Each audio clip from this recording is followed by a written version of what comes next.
Okay, everyone.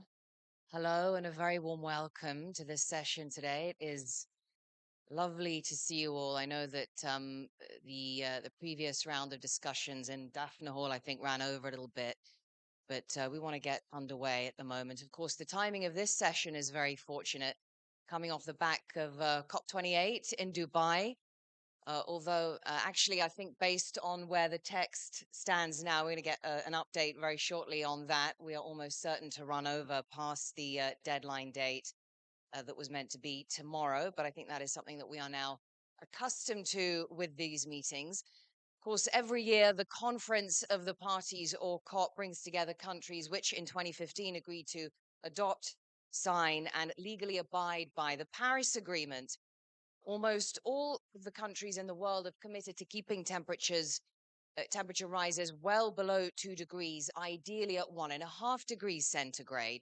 They've also committed to strengthen climate resilience and to make finance systems work for climate action. But 8 years on, the situation is bleak. The UN estimates that the world is on track to reach warming of 2.5 to 2.9 degrees. And each year, the evidence is confronting us with greater force. We know that 2023 is going to be the hottest year on record. Greenhouse gas levels are continuing to rise. We've actually broken records on greenhouse gases. Sea surface temperatures are at a record high, and more glaciers are melting. Extreme weather is causing death and devastation. There were stark comments from the UN Secretary General. He said that we are at an inflection point in history. He described it as the biggest shared test since the Second World War, with COVID upending our world, threatening our health, and destroying our economies and livelihoods. He said that as conflicts continue to rage and worsen, the disastrous effects of climate change, famine, floods, fires, and extreme heat threaten our very existence. And so now we see the effects of climate change colliding with broader global security challenges, right? There are more natural disasters, destabilizing vulnerable regions, damaging supply chains and food sources. And that could bring existing tensions to the surface between communities, but also conflict within and between nations. Now, all this has been laid out in a report by the Climate Governance Commission. I hold this up because I urge you to read this, co-chaired by Mary Robinson, Johan Rockström, and Maria Fernanda Espinosa, and led by Maya Groff. And I'm delighted to welcome both Maya and Maria here today, along with report commissioners Chido and Pemba. A very warm welcome to you, and to Nobuo Tanaka also. So their report was released on the eve of COP28. It focuses on the global governance architecture because there's no way we can respond effectively to the climate emergency if our global institutions are not fit for purpose. So this report really does have some feasible yet innovative solutions in there. And this is all stuff that could be happening right now with the right amount of political determination and leadership. So, in this session, we're going to give you a breakdown of the main recommendations in light of what is happening now in Dubai and the systemic constraints. We'd also like to thank the sponsors, the co sponsors of this session, the Doha Forum and the Stimson Center. So, some quick formal introductions. I have next to me His Excellency Naryan Prakash Saud, Minister for Foreign Affairs for the government of Nepal. Maria Fernandez Espinosa, co-chair of the Climate Governance Commission, former Foreign and Defense Minister of Ecuador, and President of the 73rd General Assembly of the United Nations. His Excellency Nobuo Tanaka, chair of the Steering Committee of Innovation for the Cool Earth Forum and former executive director of the International Energy Agency and Climate Governance Commissioner. Maya Groff, convener of the Climate Governance Commission and co-founder of the Global Governance Forum. And also very pleased to welcome here today Chido Mpemba, Youth Envoy to the African Union Commission. I think you are the youngest diplomat to be in this role, and Climate Governance Commissioner. So welcome to you all. Minister Saud, let me start by asking you, the countries that have contributed the least to this climate emergency are the ones we see suffering the most from a deteriorating climate. Tell us how a changing climate has affected your country. Good morning, And namaste to everybody, excellencies, distinguished participants. This is honor for me to be here with this important forum. Nepal is facing very big devastation because of climate change, because the effect of climate change is in Himalayan range, where we share the 1,000 kilometer Himalaya east to west. So the glaciers are melting, and on the white mountains, white Himalayas are turning the black mountains. So this devastating effect is going on the 80% population of Nepal. Although we are not industrialist country, and we don't have any big contribution to emission of the carbon, but the effect is most. So, although we are developing country, least developed country, we are trying to contribute in this sector, and we take part in COP 28 also in Nepal. His Excellency um, Secretary General of United Nations visit, and we took him to Himalayan range also in Mount Everest, Annapurna range. We took him there, and we show him that how the climate change is affecting Nepal in various ways. So we not being a contributor of carbon, we are just facing the problem in Himalayan range. So high Himalaya are in verge of collapse. So the international community, which has made commitments to cooperate with such a country, they should fulfill their commitment, um, and we hope so. Well, actually, that's a good place to come to you now, Maria, in terms of fulfilling commitments and the gravity of the situation we have now in places like Nepal. What made this year's COP a little bit unusual, apart from the location, was this global stocktake exercise mandated by the Paris Agreement. Can you tell us exactly what that is meant to achieve? And you've just flown in from Dubai. Where do the negotiations stand now? Where I think that we started, and first of all, thank you to the Doha Forum, the organizers, the Stimson Center, the doers, and the all this collective intellect behind the report of the Climate Governance Commission. Um, your question is right on, because the reason why I think that the commission was established and the report came about is because we see that one of the main problems of the climate crisis is the governance um, challenges and the governance gaps that we have. And we're seeing this in Dubai and at COP28. I was saying that COP started with a high note, great hopes because of the adoption of the loss and damage fund and the first pledges of 700 plus million dollars. And quite honestly, I've been, I don't know, in 20 plus COPs for the last 20 years. I said, this is a high note, and the energy and the constructive spirit is going to continue. We are a few hours away from the end of COP, and basically 80% of the agreements are deadlocked. And the issue is that in multilateral negotiations, you keep you hold back to put pressure on others and make sure that nothing is agreed until everything is agreed, which is not a good strategy.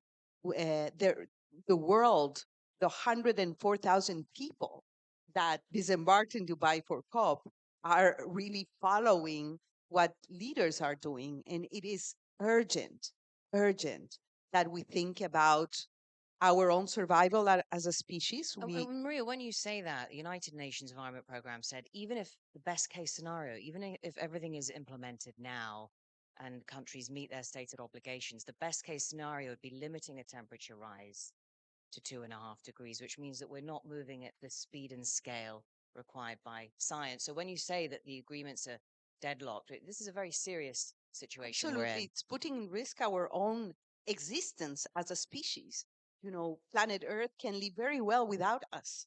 We cannot live without planet Earth. That's a very simple, evident thing to say. And the truth is, it is right.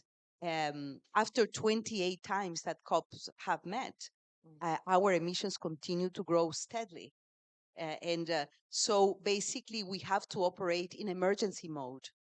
We are in an emergency and we need urgent responses. We really call on leaders in Dubai to decide for the present and the future of humankind. It's as simple as that. It's a very important message. And Abu Tanaka, if I could just ask you this to answer this question very briefly, because I want to come back to the minister. He has to leave us very shortly. So I'd like to get his thoughts before he leaves. But if I can ask you, why this huge gap between clear scientific evidence and policy pledges? Because some of the wording being discussed at COP28 is deliberately ambiguous. They are trying to avoid explicit, unequivocal end to fossil fuels. So there is all this language around a phase out and a phase down, which is deliberately vague. That's true. I mean, the language should always be very kind of try to be neutral or sometimes abstract, but the target is clear. The IEA, International Energy Agency, set 5 pillars of evaluating the result of the COP28. The first one is renewable energy must be developed triple to 2030, and energy efficiency should be double by 2030. And also methane emissions should be reduced 75%, and large scale financing for the developing economies. And the fifth one is the orderly decline of the, let's say, fossil fuel use, as well as stopping the unabated coal power plant. The first and the second were agreed. 130 countries joined. So that was great. And the third one, the methane, was 50 companies of oil and gas joined. So IA just yesterday announced that 4 gigatons of carbon dioxide emission will be reduced in 2030 if in the current situation. But this 4 gigaton is just 30% of the necessary reduction to the net zero or 1.5 degrees. So this is clear kind of message and evaluation we need to more. So then the Maria said, yes, it's a political leadership and commitment. That's what we need. And Minister, I do think, yes, we have to lose you. And we are, and that is unfortunate for us, but I know that you have a very important meeting to get to. Before you leave, uh, what is your message to the parties meeting in Dubai, and how worried are you about how the next 12 months could unfold? Nepal have a clear message to the world that they have contributed, especially the developed countries had contributed in um, climate changing, and they should take the responsibility of it, and they should share to the countries who are highly affected by climate change. So, um, our part also from Nepal is chair of LDC. So, on our part also, we are doing many things in clean energy. We have a target in 7 years to from 50,000 megawatt clean energy and 45% cover of the forest. We are doing so many things from our part. But especially those countries who has high contribution should take the responsibility, and they should have to contribute in carbon emissions. So uh, we hope so. They have generated the fund. It should be given to the countries who are highly affected, either they are in the mountains or in the sea. Thank you very much, Minister Narayan Prakash Soud, and I will allow you to leave the room now. I don't want Th- to keep you. Thank you. So I I'm don't want to very keep you sorry. from your meetings, Yeah. and it was lovely to have you, albeit briefly. But perhaps you'll come back next year for Thank, spend a bit longer with us. So yeah, thank you. yes, I'm very all right, sorry to of leave this meeting due to my another schedule. Thank you course, so no much. problem. Thank you. Take care Thank you. and safe travels. Thank you. Thank you. Yeah.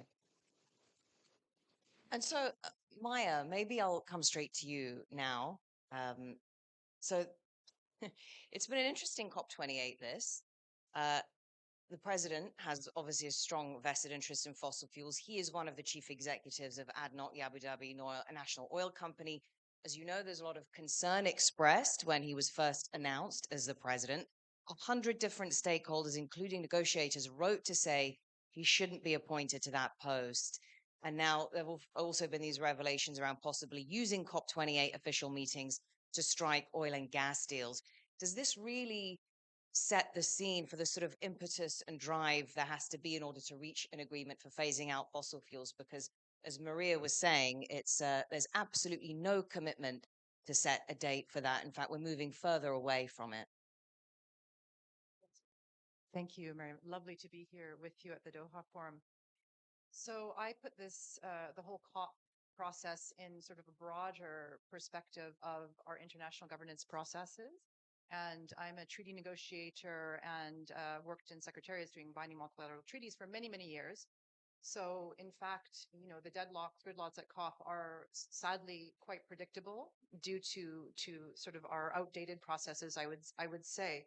And in terms of the fossil fuel phase out, that's one, of course, absolutely vital issue among other issues where we have to move forward very, very quickly and at a scale that we're not at yet. For example, financing, technology transfer, development of green technology and fuels of the future. And we've made proposals at the Commission. How do we use international cooperation as our superpower to get the finances we need in a cooperative mode? Also, the technology transfer, co-development, technical assistance, etc. So, and I would also say that, of course, the UAE is one oil producing country, but there are many others Yeah. that are there, and so we should look at the data in terms of Canada, my home country, the U.S., Brazil, China. Their planned fossil fuel increases of production. So it's an international phenomenon, and we have to get very, very serious about how we do the managed phase out in a fair and timely fashion. And just to note, I think at this COP, one very positive dynamic is that this has come to a head in terms of trying to really openly discuss this issue. And scientists are being referred to a bit more than we have the past COPs. And the scientific literacy is absolutely vital to meet our climate goals across the spectrum, across all of the policies that we have to implement on an urgency basis, as Maria Fernanda was mentioning. And just to be clear, the search for the language in the text matters. It sounds, again, very dry and detailed, but the agreed language on fossil fuels is a key test because it sends an important signal, doesn't it, about the future path of the global economy to consumers, regulators, and investors. Absolutely, 100%. Absolutely vitally important. But then, as we've talked about in our report, we need other parts of our international system to support the COP processes, to help to make the whole policy dialogue, the planning much more dynamic and results focused. And by the way, we also have proposals about how we reform the COP processes to make them results oriented, to make them more aligned with the science at the forefront.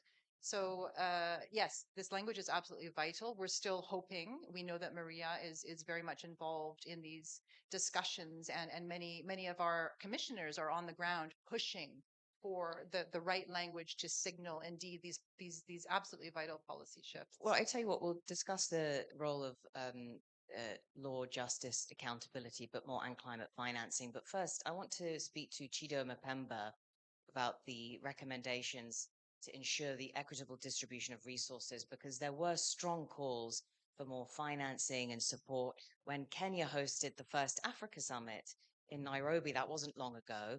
Now, the United Nations Conference on Trade and Development estimates that the financial gap for low and middle income countries is now $4 trillion per year for climate mitigation.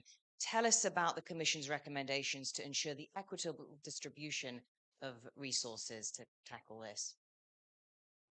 Thank you very much. And first of all, it's such a pleasure to be here at the Doha Forum. And speaking about the Africa Climate Summit, I will touch on it briefly, but also recognizing that my role specifically at the African Union is to represent the African youth, the largest demographic that we have in Africa.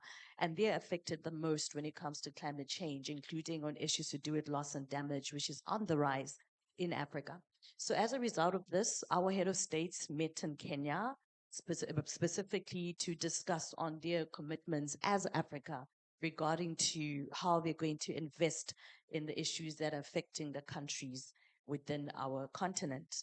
And some of the commitments that came out of that was to make sure that specifically within the countries in Africa, they should make funding commitments in terms of what they're going to contribute towards loss and damage. I do understand coming from COP28, there has been a commitment of seed funding that would get into loss and damage beyond the official announcement that has been made for the 30 billion investments on climate change. But not only that, taking it back to young people, again, being a bit biased, I guess, because of my role as a special envoy on youth, specifically at the Africa Climate Summit, we also included young people and had a commitment as well as a manifesto, rather, commitments for young people and how they're also going to be included as part of, the commitments that our head of states are making in Africa.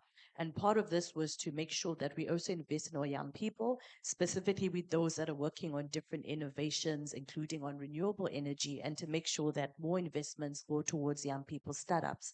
Because I also believe that's, in a way, a contribution towards how we're going to fight climate change in Africa by investing in the young people too. And it is, as you say, a young, dynamic, determined population. And so to engage them on this issue by making them part of the solution to generate the sort of citizen-led coalition building and entrepreneurship seems as though it could be very interesting, some of your initiatives in your country and in different African countries. Maybe we can talk, Maria, about the climate finance agenda. We've touched on this great divide for urgent mitigation and adaptation. How much more work remains to be done? Well, we started the Green Climate Fund, and the first ideas were to say we need $100 billion per year starting in 2020. We were speaking billions at the time, and now we're speaking trillions. It means that we have not done a good job even on the very symbolic 100 billion because we're not there yet.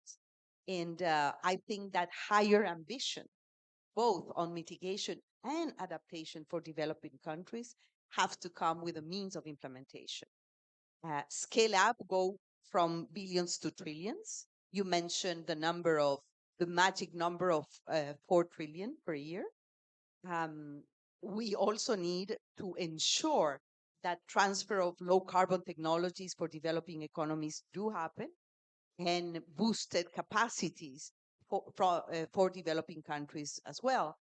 Always, since day one in COP negotiations, we want to raise ambition. There is no ambition without the means of implementation for developing countries. This is precisely, once again, for the 28th time, the discussion we're having now. You want higher ambition? Give us the resources and the means to do it. And again, we have also a huge imbalance between investment and resources for mitigation and much less for adaptation and resilience building. How do you correct that balance? Well, the issue is that developing countries that are less responsible, that are not high emitters, their side of the story, their responsibility is more on the adaptation and resilience building front. And until very recently, adaptation funding was 14% compared to mitigation. It means that not only we need to reduce emissions 22 gigatons by 2030, that's what science is telling us, but we need to ensure that countries that suffer from climate shocks are able to respond, to adapt, and to build resilience. That is extremely costly. And you cannot ask a country that has to pay a high debt service, for example, to deliver and do what they need to do.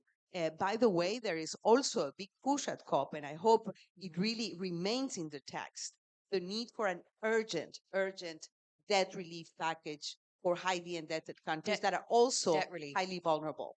Debt relief. Debt relief. So, and that's interesting because I think that was also mentioned in the report. That could go some way to leveling the playing field because, as you say, many of these countries are in debt, and so this could help ease the effects of climate change on vulnerable countries. Yes, and this leads to the much needed reform of the international financial architecture, starting by the multilateral banks. There's a lot of conversation about that, and we know what to do. The important part is that there is the vision, the political will, I would say, audacity to change the design of the institutions that are not delivering how they should be delivering, including the multilateral development.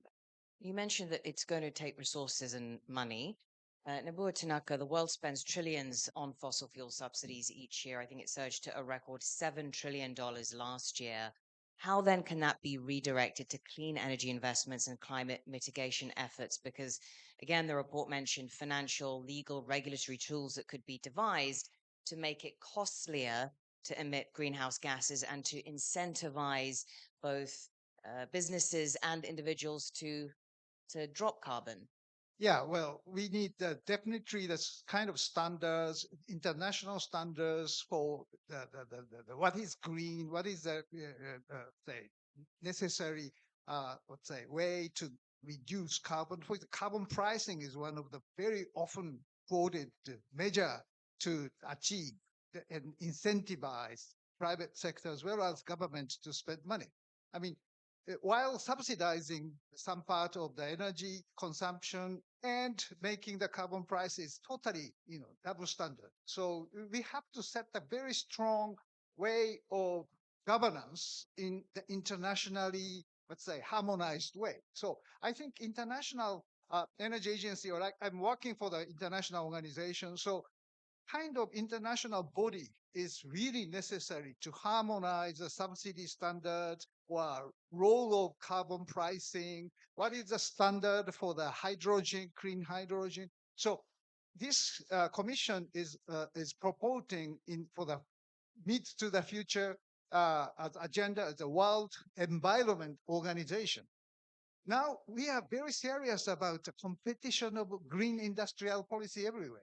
Europe is doing a huge amount of investment to the greens and stopping the Chinese car into the European market. US is doing Inflation Reduction Act. So harmonizing this industrial policy and trade policy, unfortunately, WTO is not working. So probably we need that kind of scientific and legally independent body because 150 countries cannot negotiate out for these detailed standards. So, Maya Groff, what are your thoughts on that? It's just from everything that Nobuo Tanaka was saying, it's very fragmented right now, and there isn't enough sort of joined up multidisciplinary integration, whether it be on gathering the resources, reforming international tax rules, trade, debt relief. Yeah, exactly. Absolutely. You hit the nail on the head that we have just really pronounced fragmentation in the international system. And we really want to, make proposals, near-term proposals that the international community can do within the next 1 to 3 years. And then the deeper proposals, as Mr. Tanaka was saying, about a global environment agency to defragment the international system. So, for example, to give a few proposals from the report, near term, we're suggesting a declaration of planetary emergency of the UN General Assembly upon the occasion of the Summit of the Future, because scientifically, again, we are in a planetary emergency. We are going to have no justice. We are not going to achieve the SDGs unless we get our arms around the situation of this destabilization, this very, very dangerous destabilization of the Earth system, our life support systems, in fact. So we hope that such a declaration can help to then mobilize and defragment the international system. We're suggesting convening of the emergency platform that the Secretary General has already Why suggested. hasn't that happened yet? That should have happened by now. Uh, Oh. it's multilateral processes, of Yeah. course, move slowly, unfortunately. Climate change is moving more quickly, Yes, unfortunately. yes, precisely. And but also, I think there's another factor is that this is an unprecedented international challenge, right? The Earth system science that people like Johan Rockström, one of the finest Earth scientists in the world, that we're so fortunate to work with. Their scientific discoveries and scientists around the world are increasing at a very rapid pace in terms of their knowledge, and then deepening the knowledge of the actual risks that we're running, which are, again, very, very grave. There was the new report released during COP, funded by the Bezos Fund, by leading international scientists, about the tipping points that we're now seeing being destabilized in the Earth system. That's not going to get them to move any quicker, though, is it? Well, I think, some healthy sort of injection of a bit of fear and Yeah. anxiety. We have to change our climate anxiety into action, into working together and finding those pathways to really do what we need to restabilize the Earth system for the benefit of all, for the well-being of our societies. Because this tipping point study also said, if we start to cross these tipping points, and now even at our current warming, we're running the risks. We'll have mass displacement, potential financial collapse, inability to raise food crops. These are very, very, very serious They're consequences huge, yeah. and potentially irreversible. No, you're absolutely right. There are massive global security challenges. And what could the consequences described by Maya there, Chido and Pemba? There must be a lot of concern about what that could mean for countries in Africa, where we already see the effects of climate change exacerbating some tribal conflicts in countries and competition for land and resources. Okay, look, so I think we already have a challenge, and I believe that is already an emergency. Again, if we look at the issue of loss and damage, it's affecting Africa the most, as I mentioned. And we just saw even recently, if we look back at Malawi, where a lot of people were displaced due to floods. In fact, I believe that over 60% of the issues to do with climate change in Africa and loss and damage have to do with flooding. And this is affecting a lot of countries, and as a result, that also affect the economies of the countries. Not only that, but also displacements, leading to, issues to do with migration as well, and peace and security. So you find that there's a nexus between everything regarding climate change and how that's affecting peace and security, how that's affecting economies, and how that's affecting displacements. And again, that shows that this is truly an emergency. And as much as, we have all these meetings of COP28 year by year, but it needs a proper implementation plan and action as a state of emergency, as Maja indicated, as also indicated in our climate governance report that speaks about the need of, multi-stakeholders coming together, including the multilateral sector, in, making this an emergency. And I believe that also comes to play in having civil society. I mean, we did mention that, it's such a huge process when it comes to, multilaterals coming together and making decisions. Again, there's bureaucracy involved in that. But when you bring the power of civil society makes sure that the voice is truly heard, and they bring that sense of emergency. So we also need to look at a dynamic way of how we're going to approach this situation, not just the multilaterals, not just the governments. Civil society is important. Young people are also important because we bring the advocacy part of it, and also tell the story to how it's impacting us directly. So what do you think about that, Maria? If COP isn't working, it's not tackling the gap between science and action. Instead of one massive meeting, do there have to be smaller meetings which take place more often, which focus on some of the issues you've raised here: knowledge exchange, technology, the latest science, accountability? Would it eventually, and the greater engagement of citizens as well, and civil society? I mean, that's happening now, but just would COP, do you see in a few years' time, is it eventually going to be junked in favor of something else? Our report, one of the star proposals of the report is precisely a reform of the COP system. And I think it's doable. We have very concrete proposals and ideas for that. It requires, the understanding of leaders that we cannot continue because something must be going wrong if we have met for 28 times and emissions continue to grow. I mean, this is not rocket science to understand that we need this kind of emergency mode. And what we have seen after looking at the excellent outcomes of the Africa Summit, the Latin America Climate Week in Panama, that a regional approach can help.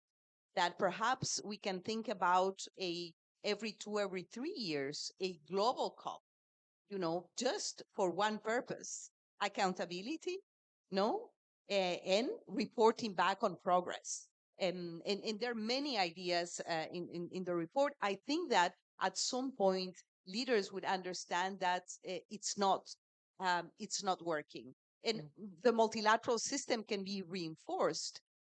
Looking at alternative ways to organize and decide and be more accountable and close the implementation gap that we see in the climate front. But I would like to just add one thing that Chido said about the connection between climate and conflict.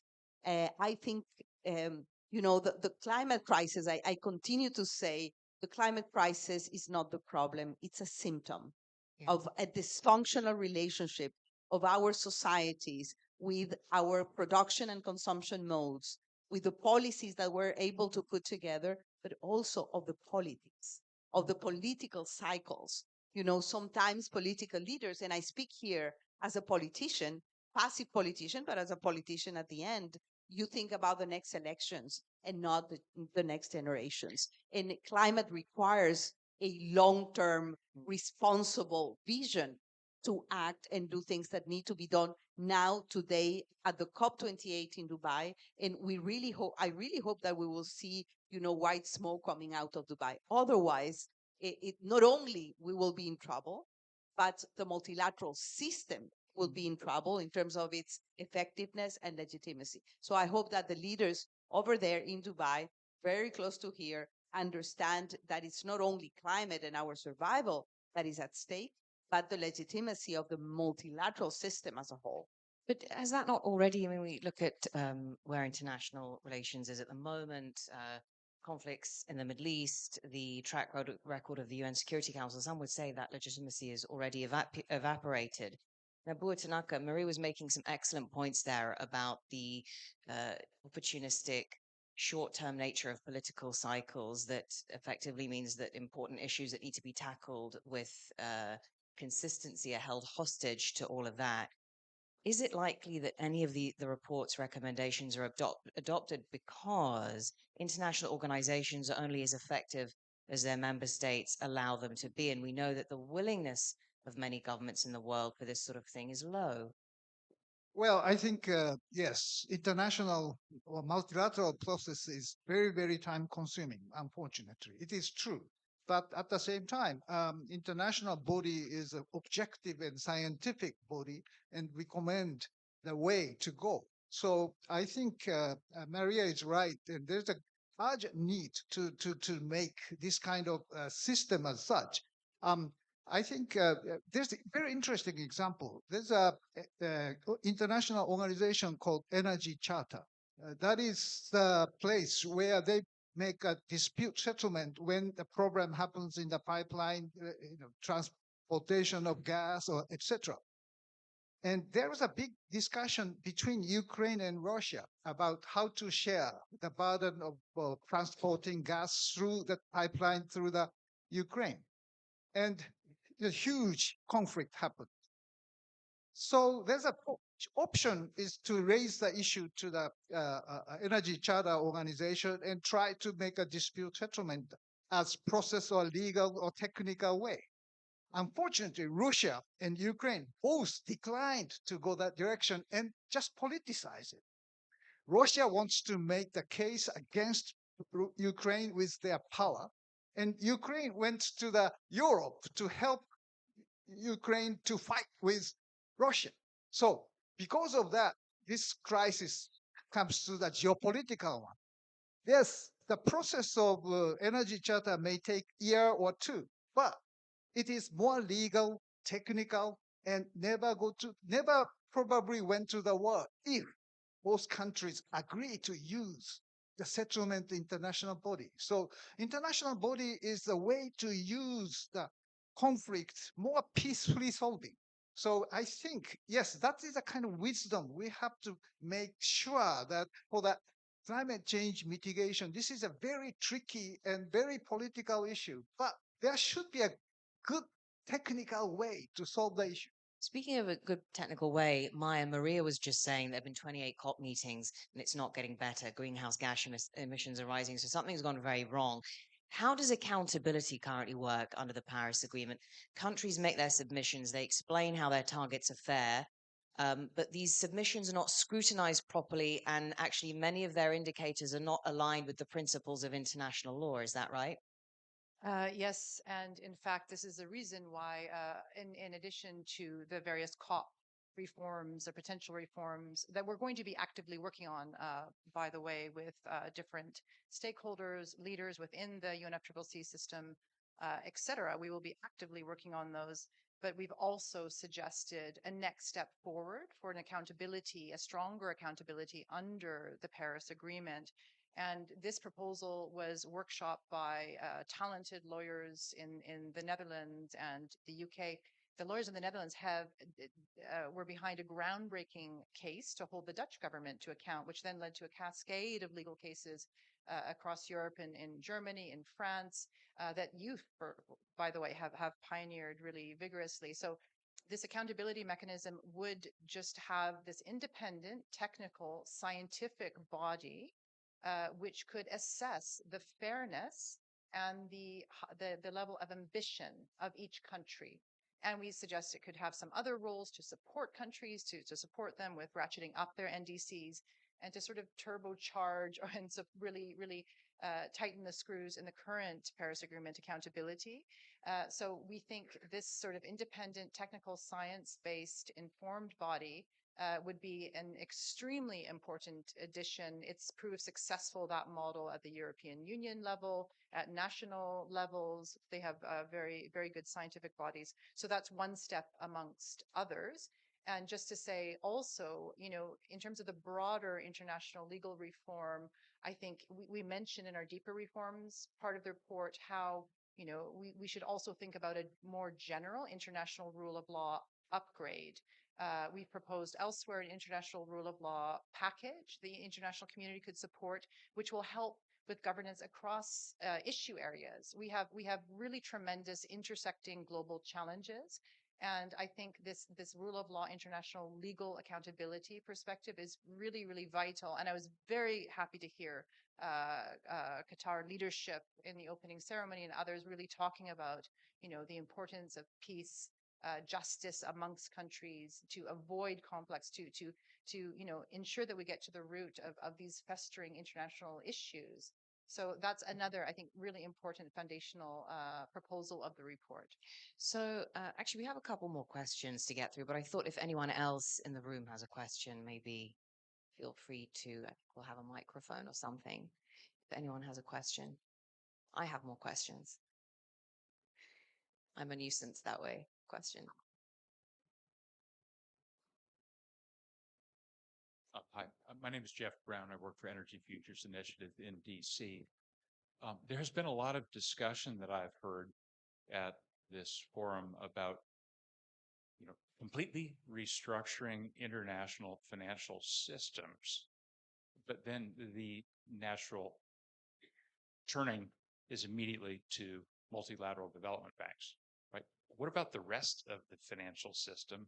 Because fundamentally it's capitalist and requires correct incentives, foreign direct investment protection, exchange controls.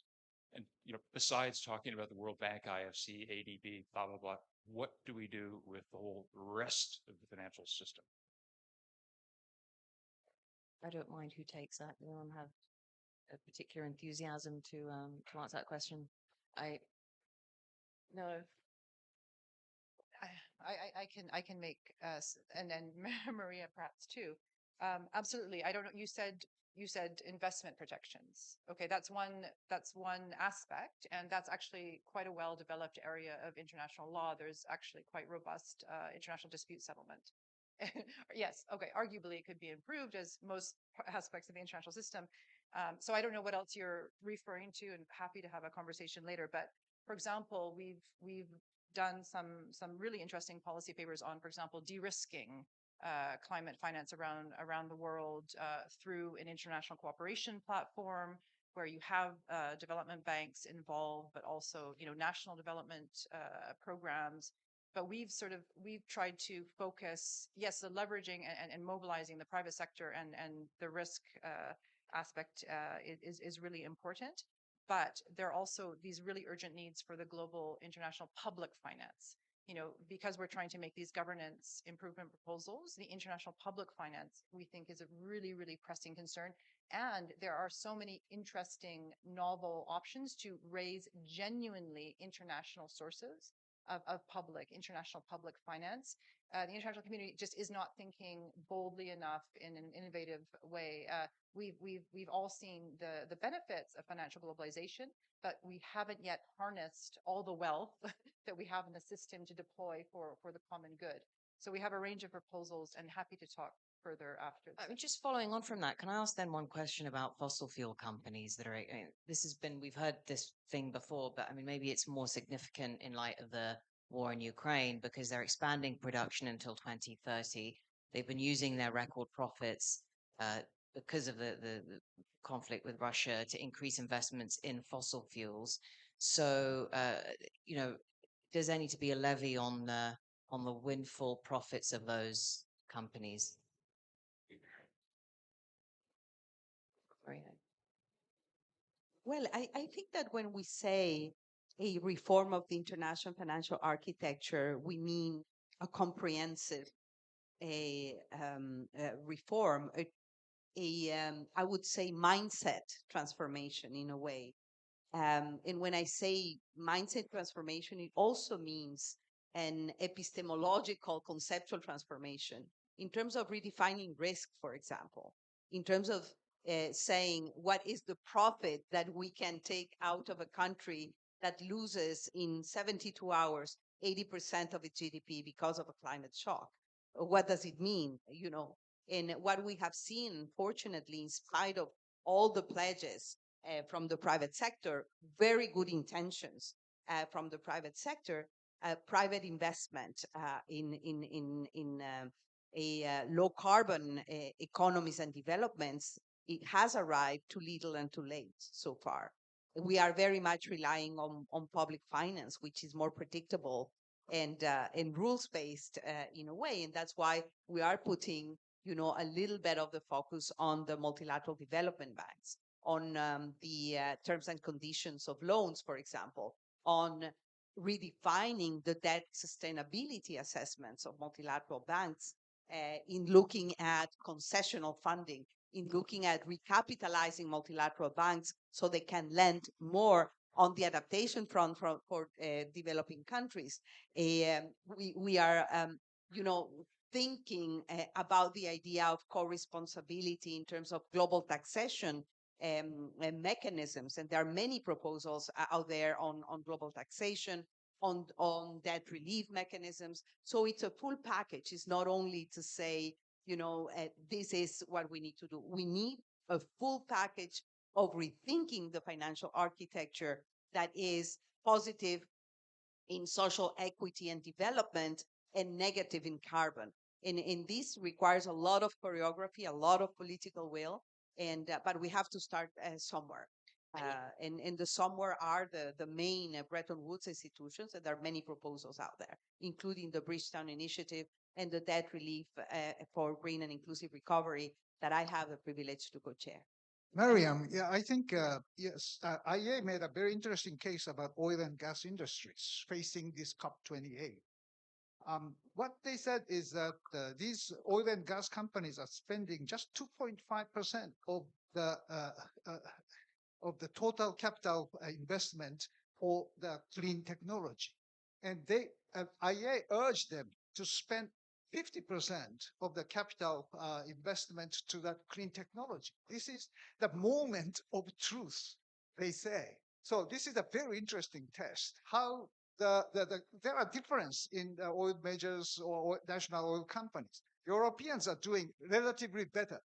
Americans and OPEC countries do very, very poorly about this green technology investment. So challenge is, okay, this is a way. How can you respond? This is a very interesting case, and we will see how the corporations are reacting to that. That's an excellent remark. I just want two more questions now.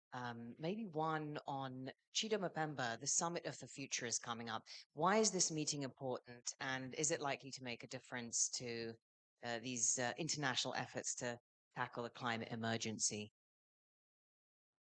Thank you for that. I think it's important because most of these issues we're faced with today are going to affect the future generation. And it's time that we start looking beyond 2030, which is 6 years from now. And already we talk about the sustainable development goals and what needs to be achieved. We now need to start looking beyond 2030. And that's the importance of having the future of the summit. Not only that, but it also looks into the leaders of tomorrow. How are we going to tackle the challenges we're faced with today? Because 30 years down the line, guaranteed on the same panel would be someone who's currently maybe at a university or in high school at the moment. So it's very important that we start looking into the future, what the future holds, the current challenges we're faced with today. Crucially important. If you may allow me just to add one more thing, not entirely related, but it's something that I just wanted to also react to what Maya said when it comes to scientific literacy. I think it goes back to education being pivotal as well. It's something we need to look at because most of the challenges we're faced with today, we would not have been faced with them if from the get-go, and we look at our education systems, people become aware. It's something I've also noticed within my role as a special envoy on youth, when we talk about climate change, when we meet at different platforms, not everyone knows actually what's going on a technical level, including some of the policymakers that get into positions based on the political aspect of it, but not on the technical. Not all, perhaps just some. But I think it's very important that we go back to look at the education system. How do we embed this even for the future so that it becomes a lifestyle, it becomes a mindset, even for the future leaders? That's too. a really great point. And so we've been speaking about, Maria, let me then come to you for final remarks. We're speaking about there has to be this fundamental reform of the global architecture. A lot of what we've been talking about, it affects every country in the world and pretty much everyone. But these perhaps it would seem abstract to many people. There isn't the communication and the education for people to know what is happening on a technical level. How can we get more people to understand and engage with this? Well, I would say um, I think that younger generations are really very much aware of what is at stake. And they are out there in the street. They are asking their leaders to do things differently. But I have a question. I think we can do a survey to ask the negotiators in Dubai how many of them have read the IPCC reports, how many of them have read the planetary boundaries report, and they understand really what is at stake. And sometimes I have been a climate negotiator myself. You get trapped in a self-referential world in a way. You give me that, I'll give you that. And it's a bubble of self-referential bubble.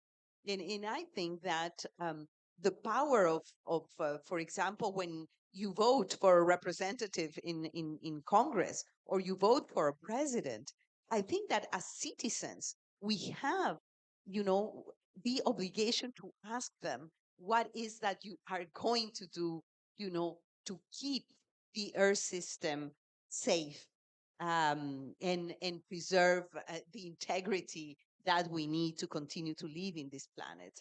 Um, I had the privilege to be, for example, in Germany during the political transition. And I connected to debates and to understand, but not even, in the most sophisticated European countries, climate is factored in as a decisive factor, to cast your vote. and support X or Y leader. So I think that climate, the integrity of the air system, has to be factored in politics and the political decisions we take. And just to close, coming back to briefly to our report, I think that there is a lot of intellect, visionary proposals, but actionable proposals. And to make these proposals become flesh, become action and transformation, we really need a collective effort to bring that together. Either we reform the COPs or we create better mechanisms for accountability and liability.